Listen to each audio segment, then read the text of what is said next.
Ti ricordi quando le incomprensioni si risolvevano alla macchinetta del caffè? O la fiducia del capo la conquistavi nelle chiacchiere prima e dopo le riunioni? Bei tempi! Oggi lavoriamo in una giungla di chat, riunioni ibride e smart working e quello che sapevamo sull'assertività non basta più. In questo video vediamo cosa sta cambiando nell'assertività sul lavoro e le 3 nuove regole per comunicare con autorevolezza e chiarezza anche in questo delirio digitale. La mattina arrivi in ufficio, apri l'email e hai già quelle arretrate del giorno prima, 4-5 notifiche del chattino e sono solo le 9:05 e tu ti senti già sopraffatta e già con la sensazione che se non rispondi immediatamente a tutti sarai percepita come poco attenta, poco sul pezzo, poco responsabile. In questo contesto in cui gli stimoli, le richieste arrivano da 2000 fronti contemporaneamente, è molto difficile rimanere concentrate ed è anche molto difficile conservare e proteggere il proprio tempo libero e il proprio spazio mentale. Senza contare che se tu e tutti gli altri vi aspettate di dover essere disponibili e reperibili H24, ogni no che vi dite a vicenda suona come un rifiuto ed è fonte di un potenziale conflitto, di una potenziale incomprensione. Il problema qual è? Che in questo contesto la classica regola aurea dell'assertività, devi dire di no, comincia a diventare un po' più difficile da applicare, non è tutto così lineare, perché dire di no cosa vuol dire? Non rispondo alle chat, non rispondo alle mail, dico di no a tutte le riunioni? E quando dico di no? Quando mi arriva il chattino, quindi rispondo ora non posso a tutti quelli che mi contattano? Praticamente ci metti più tempo a dire di no che non a fare le cose. E allora in questo contesto quello che ti serve per difendere i tuoi confini e proteggere il tuo benessere e il tuo tempo in maniera sensata rispetto al contesto di oggi è proprio un cambio di prospettiva. Devi passare dall'ottica mi devo difendere all'ottica sono io che governo il mio tempo.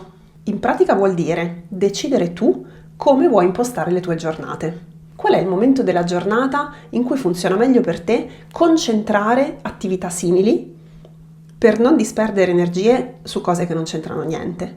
Questa è la domanda che devi farti. Rispondere alle email, verificare che cosa ti chiedono nelle chat e il confronto con i colleghi o magari con i tuoi collaboratori che hanno bisogno di chiederti delle cose o di farti vedere il loro lavoro. Quando lo vuoi fare? Quindi puoi scegliere per ogni slot della giornata che tipo di attività vuoi fare, in modo da, alla fine, assicurarti che ti rimanga abbastanza tempo per il tuo vero lavoro, per le cose più importanti, per quelle attività che magari ti richiedono più concentrazione e più focus e che nella situazione attuale fai molta fatica a infilare. Una volta che hai deciso tutto questo, lo puoi comunicare con tutta tranquillità, non in un'ottica difensiva o di giustificazione, ma proprio in un'ottica proattiva, del tipo io so di essere più produttiva in queste determinate fasce orarie e siccome ho una serie di attività da svolgere, preferisco focalizzarmi su quelle. Sarò disponibile per confronti, call, quello che vi pare, in questi altri orari. L'unico motivo per cui tante volte non proviamo neanche a fare tutto questo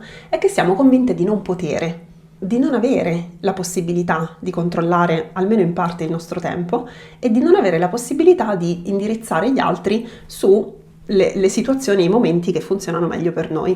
Però la domanda è, ma ci hai provato? Perché io solo negli ultimi mesi ho lavorato con 3 clienti che avevano questa difficoltà e tutte e 3 non avevano mai neanche provato a impostare e governare in questo modo i loro confini e quando poi ci hanno provato hanno scoperto che nessuno si è sconvolto, non ci sono state opposizioni e anzi c'è stato anche qualche collaboratore che ha detto sai che c'è, mi trovo molto meglio così perché adesso so che ti posso trovare tutti i giorni alla tale ora e so che ci sarai, mentre prima avevo l'ansia di doverti inseguire e bloccare nella tua agenda fittissima degli slot perché sennò rischiavo di non poterti far vedere le cose. Quindi la nuova regola dell'assertività per quanto riguarda il dire di no e lo stabilire confini è sii proattiva, scegli tu e poi comunica con tranquillità, invece di pensare sempre a doverti difendere.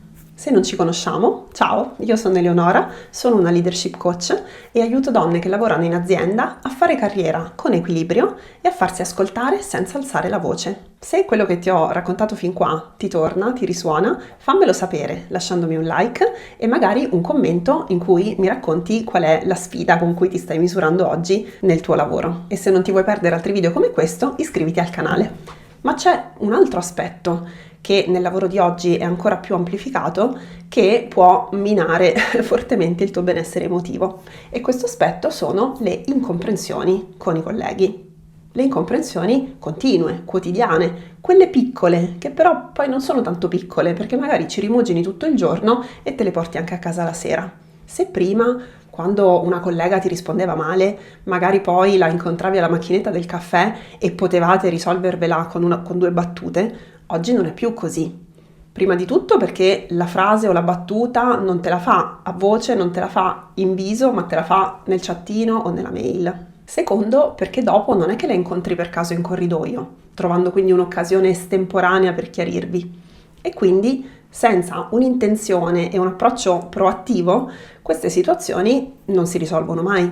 Se lavori molto con il digitale e molti tuoi colleghi non li vedi spesso, questa cosa si amplifica all'infinito, perché quando tu ricevi un messaggio scritto, ti manca completamente il contesto necessario per interpretarlo nel modo giusto. Noi quando riceviamo una qualunque comunicazione abbiamo un sacco di elementi su cui basarci per interpretarla. C'è il messaggio stesso, le parole, c'è il tono della voce, c'è l'espressione del viso, c'è tutto il linguaggio del corpo. Ma se il messaggio arriva attraverso un'email o addirittura una riga di chat o una nota in Slack, tutto questo non c'è, questo contesto non c'è. Quello che fai in automatico, lo fa il tuo cervello in automatico, non è che sei tu, è riempire i vuoti per poterle dare un senso. E questo senso che tu le dai poi determina il modo, prima di tutto, in cui ti senti, quindi come reagisci dal punto di vista emotivo e poi anche come reagisci nella pratica, quello che dici, quello che fai, come rispondi a quel messaggio. Quindi tu immagina che un collega ti scriva un messaggio che dice: non mi hai ancora mandato quel documento. Ora io te l'ho letto in tono neutro, ma tu nella tua testa non lo leggi mai in modo neutro. Lo potresti leggere come: non mi hai ancora mandato quel documento? Oppure come: non mi hai ancora mandato quel documento? A seconda di come lo leggi, del tono che attribuisci a quelle parole, tu attribuisci anche un diverso significato. Perché nel primo esempio il messaggio suona accusatorio, suona come un rimprovero. E se tu lo percepisci come un rimprovero, ti parte tutto un treno di pensieri collegati non al messaggio in sé, ma a questa idea che sia un rimprovero, dove magari vai a tirare fuori chissà quali retroscena, chissà quali fatti del passato di questa relazione, per cui ti monta la rabbia, ti monta la frustrazione e quando poi rispondi, il tuo messaggio sì che è carico di fastidio e di rimprovero. La verità è che tu non hai in realtà nessun elemento per poter dire se la persona aveva impresso quel tono e quell'intenzione nelle sue parole. Proprio non ce li hai. E tu immagina che casino che succede se quello invece intendeva più una cosa tipo: non mi hai mai mandato quel documento? Della serie era lì che lavorava, si è ricordato, gli è venuta l'epifania e te l'ha voluto ricordare. Ecco, tu immagina che lui avesse quell'intenzione lì e quel tono lì e si vede rispondere da te tutta incarognita che parte all'attacco. Cosa succede? La relazione quantomeno inciampa e potrebbe anche incrinarsi. Quindi la nuova regola dell'assertività nel 2026 è prendere la vecchia regola, che era già prima, cerca di non tirare a indovinare e sforzati di metterti nei panni degli altri e di capire quali sono realmente le loro intenzioni, a cui però va aggiunto un altro pezzo, dato dal nostro nuovo contesto. Cioè, se prima questa operazione di capirsi meglio la potevi fare anche quando dopo 2 ore incrociavi la persona a pranzo, adesso che non la incroci più, devi farlo con intenzione. Quindi, quando ti arriva il chattino che potresti o no interpretare in un modo che non ti piace, quello che devi fare è, prima di tutto, fermarti. Quindi ricordarti, riconoscere che avviene questo meccanismo automatico di interpretazione e reazione, decidere di non farti trascinare e quindi di non seguirlo a pesce e poi scegliere in che modo fare quello che ti serve davvero, e cioè raccogliere ulteriori informazioni. Il modo più semplice ovviamente è fare una domanda diretta, che quindi puoi fare sempre per iscritto, oppure proponendo la telefonata, la video call veloce o qualunque altro modo di confronto in cui ti senti più a tuo agio con la persona. E poi in quell'occasione, con un ascolto veramente aperto, curioso del punto di vista dell'altro e non giudicante, cercare di capire che cavolo voleva dire davvero. Tutto questo però funziona solo se prima hai fatto quella famosa pausa, che sembra una cosa banale, non utile, ma è invece fondamentale, perché se tu non ti fermi per quell'istante e non ti ricordi che stai dando un'interpretazione automatica e stai rischiando di agire in un modo distorto, se tu quella pausa non la fai, anche se poi vai direttamente alla domanda o alla telefonata o alla videochiamata, sarai ancora trascinata da quell'interpretazione automatica, sarai ancora con una visione potenzialmente distorta della cosa e di conseguenza avrai un atteggiamento non di apertura ma aggressivo, passivo-aggressivo, quello che è, e quindi influenzerai negativamente o comunque distorcerai anche l'esito del confronto. In pratica, oggi ci tocca essere, rispetto a prima, molto più intenzionali e molto più proattive nel cercare di proteggere e anche coltivare le nostre relazioni sul lavoro. Perché quegli intoppi normali, quotidiani che ci possono essere, in questo contesto, se non curati, se non trattati con intenzione, diventano molto rapidamente delle bombe inesplose che poi possono anche esplodere.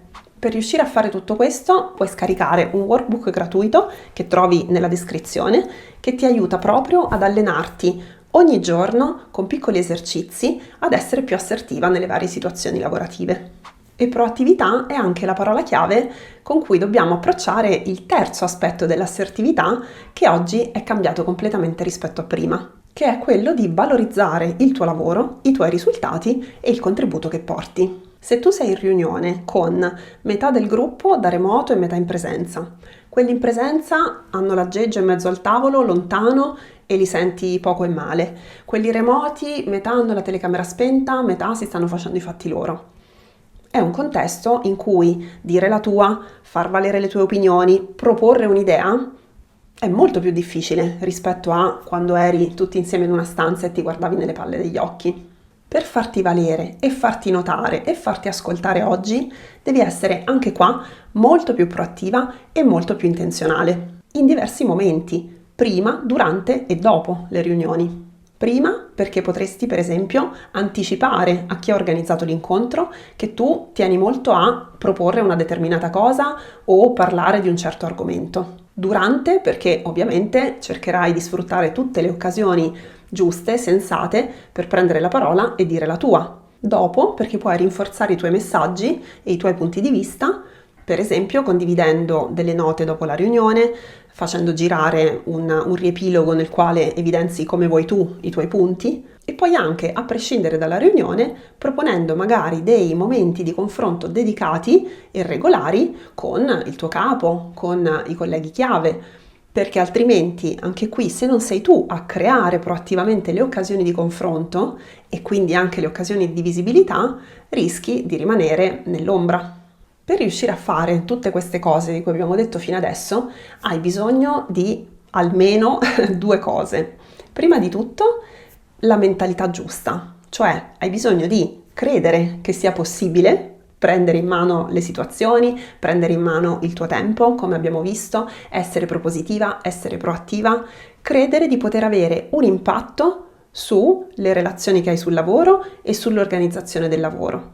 Perché se tu parti dall'idea che non è in mano tua, non ci si può fare niente, purtroppo ormai è così, è chiaro che non ti viene neanche in mente di fare qualcosa. Il secondo aspetto è la capacità di gestire le tue emozioni.